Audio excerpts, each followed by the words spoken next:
Luc Telgui, AGP, Aguipel, ne serait-ce que le fait de dire Rémi Guy, parce que c'est lui le président donc, de Rémi Guy, et les autres des médias très actifs sur Internet en Guinée, APAC, le syndicat des professionnels de la presse, on le sait, qui ont annoncé depuis hier des mesures fortes pour dénoncer ces brouillages dont sont victimes certains médias, mais aussi la restriction des réseaux sociaux. Mais que pensent les acteurs de la société civile?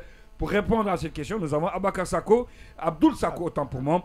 Il est le coordinateur du Forum des forces sociales de Guinée. Monsieur Sako, bonsoir.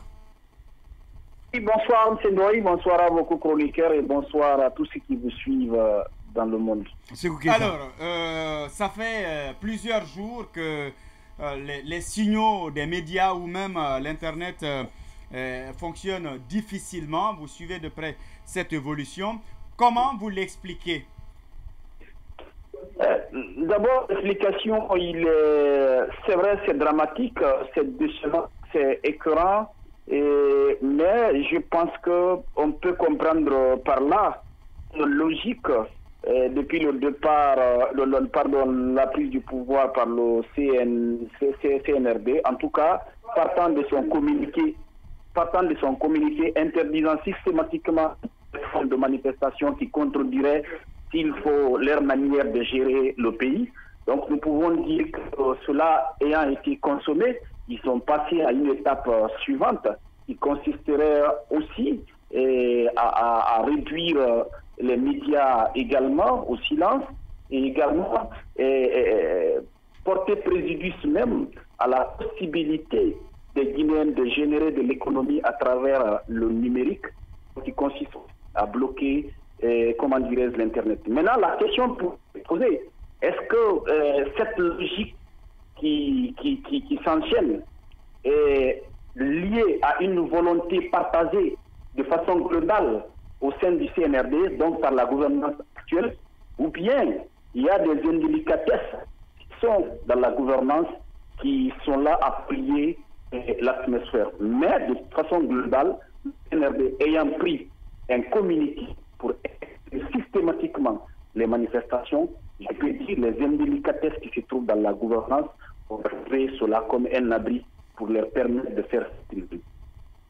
Oui, alors, M. Sako, on sait que à de pareilles circonstances, c'est vrai que parlant, je ne parle pas des restrictions des réseaux sociaux, ça a un impact direct sur les citoyens, mais aussi lorsque les médias sont brouillés, parlant bien sûr des radios, il y a aussi un impact sur le citoyen lambda. Vous qui êtes de la société civile, comment est-ce que vous appréciez ça? Quelle lecture faites-vous de cette situation, de cet état de fait?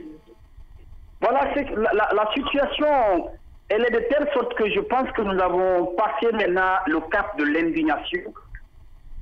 S'il faut de la dénonciation, nous sommes à une situation où nous devrons nous inquiéter. Est-ce que nos autorités sont aussi incapables à gérer la diversité des Guinéens, diversité d'opinion, liberté d'expression, liberté de circuler, liberté de porter leur analyse sur la gestion de la transition? Est-ce qu'elles sont autant incompétentes, je vais dire, les autorités de la transition, au point qu'ils ne peuvent plus gérer, sauf si ils passent par ces restrictions systématiques? Ça ne vaut même pas la peine de dire combien de fois les médias, donc les radios, sont au jour d'aujourd'hui un outil indispensable à la compréhension des citoyens sur la manière dont les ressources du pays sont gérées, sur la manière dont l'État est géré. Donc, moi personnellement, nous sommes dans une phase d'inquiétude au jour d'aujourd'hui si nous ne sommes pas face à une situation où la gestion de la transition dépasse de loin la compétence ou les possibilités de ceux qui nous gouvernent. Les possibilités de ceux qui nous gouvernent. Alors, du tout, parce que depuis que cela a été constaté, il y a eu moins de réactions, en tout cas venant des organisations de la société civile. Je ne sais pas si le forum social, le forum des forces sociales, j'allais dire, de Guinée l'a fait. En tout cas, moins de réactions venant de la société civile. Est-ce que vous ne pensez pas que cela puisse être, en tout cas, je ne dirais pas chose normale, mais est-ce que dans de pareilles circonstances, les organisations de la société civile devraient se taire ou en cas montrer leur indifférence lorsque des médias se sentent menacés. Vous faites bien de dire que vous ne savez pas si nous avons eu à intervenir là-dessus. Je peux dire d'ailleurs même, nous avons eu un temps plus haussé que les organisations de médias en soi. Si vous voyez la chronologie des interventions, la chronologie des condamnations, parce que pour nous, au niveau du Forum des forces sociales, la loi ne se défend pas en fonction de la taille de quelqu'un. Le droit, si c'est violé, nous n'avons pas besoin de savoir le droit de qui est violé. Nous défendons les principes et les valeurs.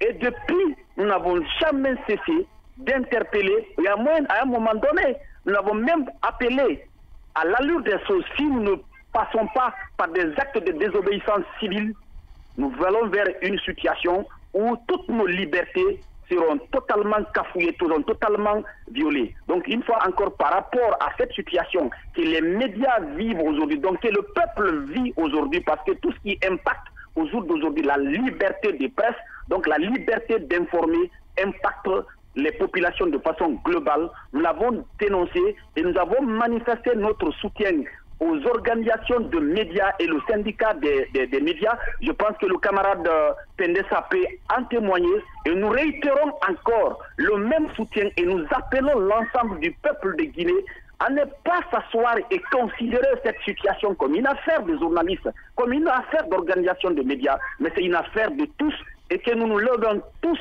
à soutenir les organisations de médias. Mais ce que nous allons inviter les organisations de médias par là, c'est d'avoir le courage effectivement et que prendre le leadership parce qu'il faut quelqu'un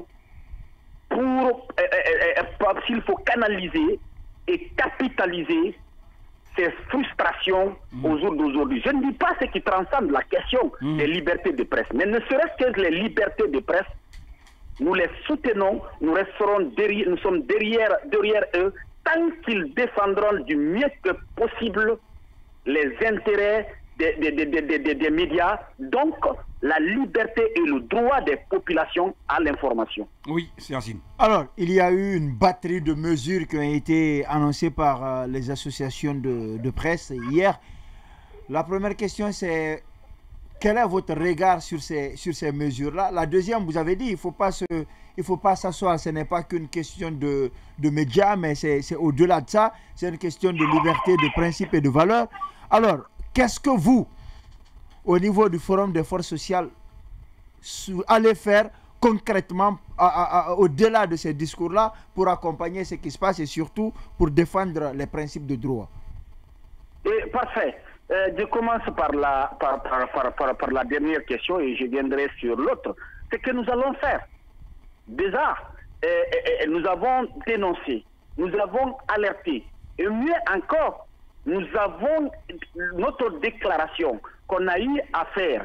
Je pense qu'on a eu le ton plus haut d'ailleurs que les organisations de médias qui commencent maintenant à avoir le même ton. Cette déclaration, nous avons envoyé à tous les partenaires de la Guinée et les diplomates aussi pour dire ce que le pays vit, donc ce que les journalistes vivent dans notre pays en dépit de tout ce que la loi fait en termes d'encadrement. Et nous étions même allés haut. Nous avons invité la HAC à dire qu'elle ne doit pas comme seulement se résumer à cette force coercitive vis-à-vis des médias, mais elle doit être effectivement une maison où les médias peuvent venir s'abriter lorsqu'ils sont menacés, lorsque leurs droits sont violés.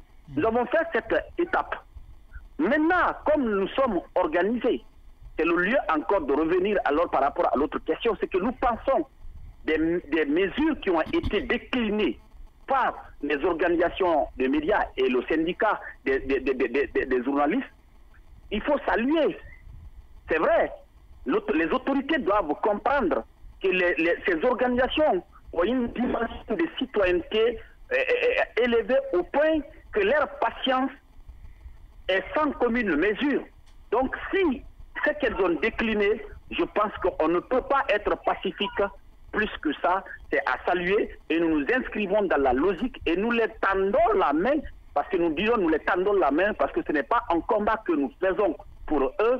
Alors nous les tendons la main de dire que tout ce qu'ils vont entreprendre, de nous associer, de nous informer pour que nous soyons avec eux parce que c'est pas le en termes clairs, vous êtes prêt à accompagner les médias? Ça veut dire que les associations professionnelles de la presse peuvent compter sur vous, de votre soutien lorsqu'il est question de manifester par exemple dans les rues.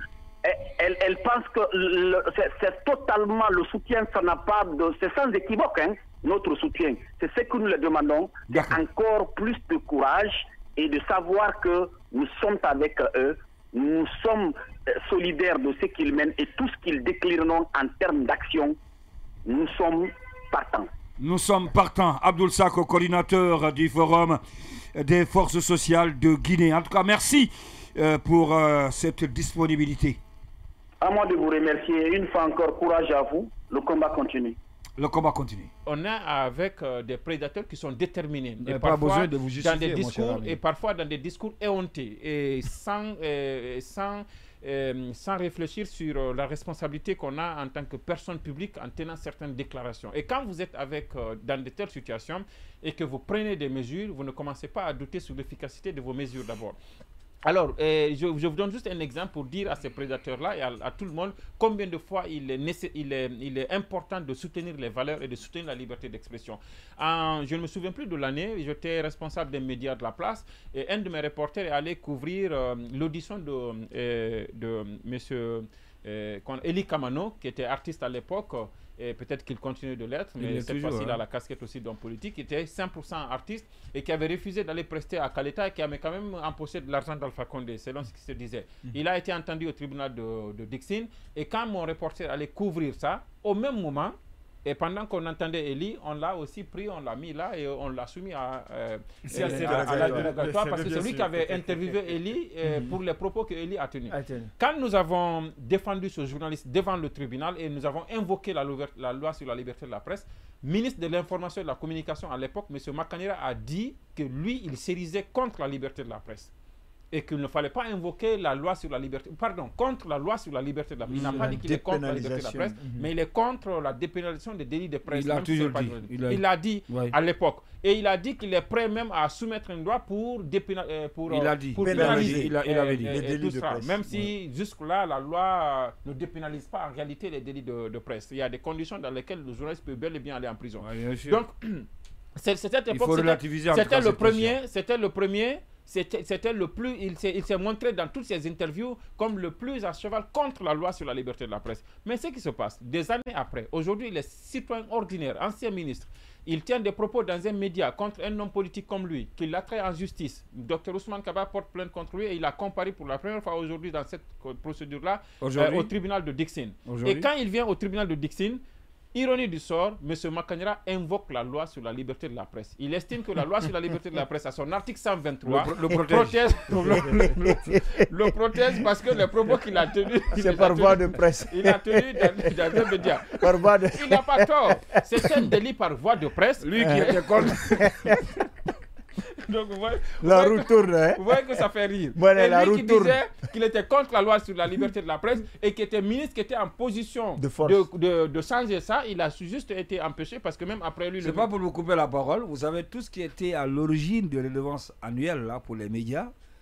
J'en connais certains qui sont aujourd'hui dans le secteur des médias. Exactement. Et à cause de ces redevances, justement, il y a un d'entre eux qui était obligé de fermer. Voilà, donc c'est pour vous dire combien de fois les lois, elles sont impersonnelles, elles sont générales et obligatoires. C'est ça les caractéristiques. Maintenant, si vous êtes en position aujourd'hui de force, vous vous liguez contre la presse, mais demain, vous pouvez être protégé par ces lois que nous défendons aujourd'hui. C'est le cas de Makanera. Ancien, il était ministre, il dénonçait la loi sur la liberté de la presse. Aujourd'hui, citoyen antérieur, il est rattrapé par ses propos tenus dans l'émission On refait le monde. Il va devant le tribunal, il invoque la loi sur la liberté de la presse qui le protège, notamment à l'article 123. Donc, je fais cette image pour vous dire combien de fois aujourd'hui, et les personnes qui sont citées comme étant ennemies de la presse, et le fait qu'on ait pris cette batterie de mesures, ce n'est pas une déclaration de guerre, ce n'est pas aussi une guerre contre X ou Y. C'est pour défendre des principes, et ces principes, ce n'est pas que pour nous. Et les doyens Diallo Souleymane, qui étaient là, qui nous ont aidés à avoir sur cette loi sur la liberté de la presse, d'autres personnes antérieures à eux qui ont bataillé pour d'autres qui sont antérieures, qui ont bataillé pour la liberté d'expression au temps de Lansana Conté. Dans la rédaction de la Constitution de 2010. Souvenez-vous que dans l'histoire de la presse, on avait Radio Banane, la Radio Guinée, et tout ça. Après, aujourd'hui, on est à plus de 50 radios en République de Guinée. 70, au-delà même. On a plus de 200 sites internet et on a des journaux, même si à ce niveau il y en a qui ferment. Et cette diversité d'opinion, cette diversité de médias, cette liberté d'expression, c'est le fait des autres. Et nous devons continuer à entretenir cela. Ce n'est pas des apprentis, ce ne sont pas des apprentis dictateurs. Je termine sur ça. Ce ne sont pas des apprentis dictateurs c'est-à-dire venus de nulle part, qui vont nous imposer quand même qu'on ferme nos médias. Et ça, je le dis clairement et fermement, parce que nous sommes à 24 heures de l'expiration de l'ultimatum qui a été donné, mais ce qu'on nous sert, ce sont plutôt des représailles, des lettres de mise en demeure qui ont commencé à tomber. Mais je dis une fois encore que ce n'est pas à l'avantage du pays de déclarer la guerre à tout le monde, notamment à la presse, et de bâillonner la presse, et de penser qu'en bâillonnant la presse, on sort victorieux. Ce n'est la victoire de personne. Je pense que ce serait l'hécatombe. C'est-à-dire que je ne peux même pas imaginer qu'on puisse continuer à entretenir cette situation au point de penser qu'on en sort victorieux.